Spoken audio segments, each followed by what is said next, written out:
ആലപ്പുഴയിൽ അപൂർവമായ വൈകല്യവുമായി കുഞ്ഞു പിറന്നിരുന്നു. അപ്പോൾ അതിനെ തുടർന്ന് സ്വകാര്യ ക്ലിനിക്കൽ ലാബുകൾക്കെതിരെയും സ്കാനിംഗ് സെന്ററുകൾക്കെതിരെയും നിരവധി തവണ പരാതി നൽകിയിട്ടും ആരോഗ്യവകുപ്പ് നടപടിയെടുക്കുന്നില്ല എന്ന വാർത്തയാണത്.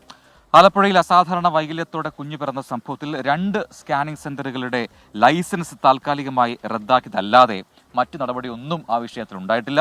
കേരളത്തിൽ 4520 ക്ലിനിക്കൽ ലാബുകൾ പ്രവർത്തിക്കുന്നു എന്നാണ് കണക്കുകൾ. സ്വകാര്യ ലാബുകളുടെ ജീവൻ വെച്ചുള്ള കളിയിൽ ഇരയാകുന്നത് സാധാരണക്കാരാണ്. അതിന്റെ ഒടുവിലത്തെ ഉദാഹരണമാണ് ആലപ്പുഴ വനിതാ ശിശു ആശുപത്രിയിൽ അസാധാരണ വൈകല്യവുമായി പിറന്ന നവജാത ശിശു.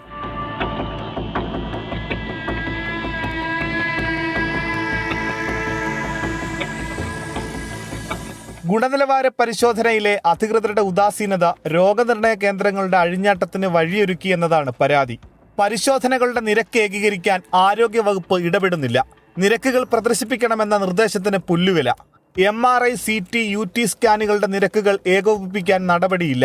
ഇത് സംബന്ധിച്ച് consumer federation of India general secretary G. Rajendran നൽകിയ പരാതിക്ക് ഇനിയും പരിഹാരമില്ല. ഈ സ്കാനിംഗ് സെന്ററുകളുടെ റേറ്റ്, ക്ലിനിക്കൽ ലാബുകളുടെ റേറ്റ് എന്നിവ നിശ്ചയിക്കാനുള്ള ഗവൺമെൻറ്റിൻ്റെ അധികാരത്തിനെതിരെ ഒരു സ്റ്റേ വാങ്ങിയിട്ടുണ്ടത്രേ. അത് 2019 ഓർക്കണം. കഴിഞ്ഞ 5 കൊല്ലത്തിനുള്ളിൽ ഗവൺമെൻറ്റിന് ഈ സ്റ്റേ വെക്കേറ്റ് ചെയ്യാനായിട്ട് പരിശ്രമിക്കാൻ കഴിഞ്ഞില്ലെന്ന് പറയുന്നത് ആര് വിശ്വസിക്കും? അവരുടെ ചിലവുകൾ പരിശോധിക്കുമ്പോൾ അതിന് ഗവൺമെൻറ് ഒരു റേറ്റ് അടിച്ചേൽപ്പിക്കുന്നത് ശരിയാകുമോ എന്നാണ് DMA ചോദിച്ചിരിക്കുന്നത്. സാമ്പിൾ പരിശോധനയ്ക്ക് നിലവാരം കൂടിയതും കുറഞ്ഞതുമായ റീഏജന്റുകളുണ്ട്. ചെലവ് കുറയ്ക്കാൻ പല ലാബുകളിലും നിലവാരം കുറഞ്ഞ റീഏജന്റുകൾ ഉപയോഗിക്കുന്നുവെന്നും പരാതിയുണ്ട്. ലാബുകളിലെ റേഡിയോളജിസ്റ്റിന്റെ യോഗ്യത പരിശോധിക്കേണ്ടത് സർക്കാരാണ്. ഈ പരിശോധനകളും കാര്യക്ഷമമല്ലെന്നും പരാതിയുണ്ട്. സ്വകാര്യ ലാബുകളുടെ കൃത്യമായ പ്രവർത്തനത്തിന് സർക്കാർ അടിയന്തരമായി ഇടപെടണമെന്ന ആവശ്യവും ഇതോടെ ശക്തമായി. മനീഷ് മഹിവാൽ, 24 ആലപ്പുഴ.